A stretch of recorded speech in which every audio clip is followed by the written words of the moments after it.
விஜயனுடைய மகளிர் தின கொண்டாட்டத்திற்கு மத்தியில் அவரது வீட்டிலேயே எழுந்திருக்கக்கூடிய இந்த புதிய உரிமை குரல் என்பது பரபரப்பாகி இருக்கிறது. நம்மோடு கருத்துக்களை பகிர்ந்து கொள்வதற்காக தயாரிப்பாளர் பாலாஜி பிரபு இணைந்திருக்கிறார்.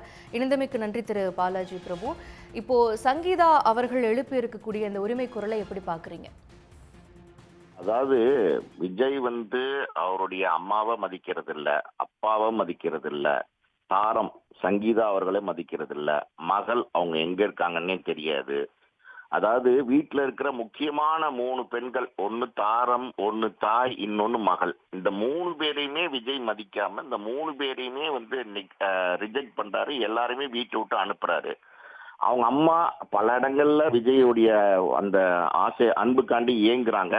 ஆனா பாத்தீங்கன்னா இவர் அவங்க அம்மாவை மதிக்கிறது கிடையாது. எல்லா இடத்துலயும் நீங்க பாத்தீங்கன்னா அவங்க அம்மா என்னோட மகன் விஜய்னு சொல்லுவாங்களே தவிர, எந்த இடத்துலயும் விஜய் என்னுடைய தாய் சோபாமா அப்படின்னு அவர் தாயை பத்தி பெருமிதமா எங்கேயுமே சொன்னதில்லை. அதே மாதிரி அவருடைய தகப்பனார், அவர் தான் விஜயனுடைய வாழ்க்கை, அது அமைச்சு கொடுத்ததே அவர் தான்.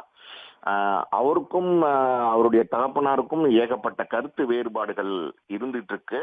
அது அரசியல் அவர் வந்ததுனால நிறைய கருத்து வேறுபாடுகள் அப்பாவுக்கும் மகனுக்கும் இருக்கு.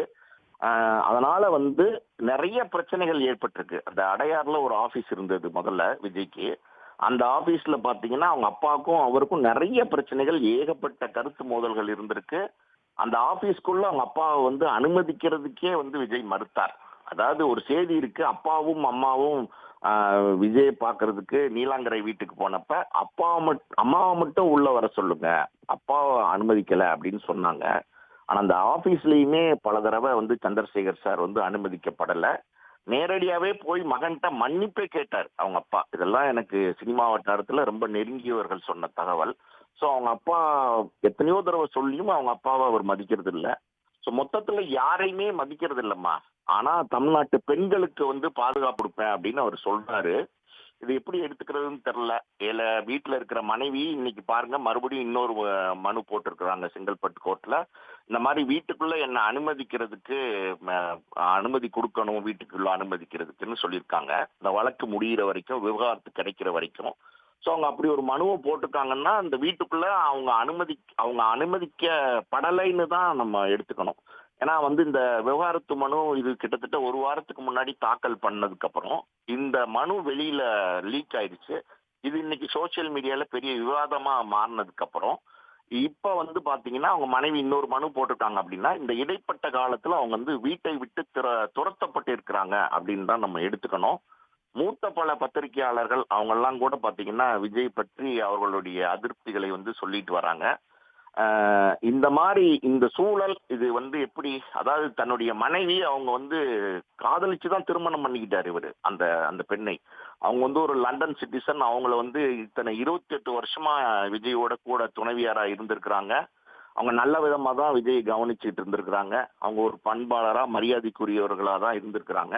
அவங்க மேல எந்த குற்றச்சாட்டுமே இது வரைக்கும் பதியப்படலை, யாருமே எதுவுமே சொல்லலை. இப்படி இருக்கிற சூழ்நிலையில அதாவது ஒரு நடிகையோட ஒரு தொடர்பு, அது அவருடைய தனிப்பட்ட விஷயமா இருக்கலாம். ஆனா அவங்க மனைவியே கோர்ட்ல விவகாரத்து போட்டதுக்கு அப்புறம் அது இன்னைக்கு பேச்சு பொருளா மாறி இருக்கு. நிச்சயமா மாறதானே செய்யும். அவங்க மனைவி சொல்றாங்க ஒரு நடிகையோட இல்லீகல் ரிலேஷன்ஷிப், அதாவது திருமணம் தாண்டிய உறவுல இருக்காரு அப்படின்னு சொல்றாங்க. அதுதான் எங்களுடைய பிரிவுக்கு காரணம்னு சொல்றாங்க. பல தடவை நாங்க 2 பேரும் பேசும்போது அந்த ரிலேஷன்ஷிப்ல இருந்து நான் வந்துடுறேன்னு எனக்கு ப்ராமிஸ் பண்ணாரு. ஆனா அவர் தொடர்ந்து அதை செய்யாமே இருந்துட்டு இருக்காருன்னு சொல்றாங்க.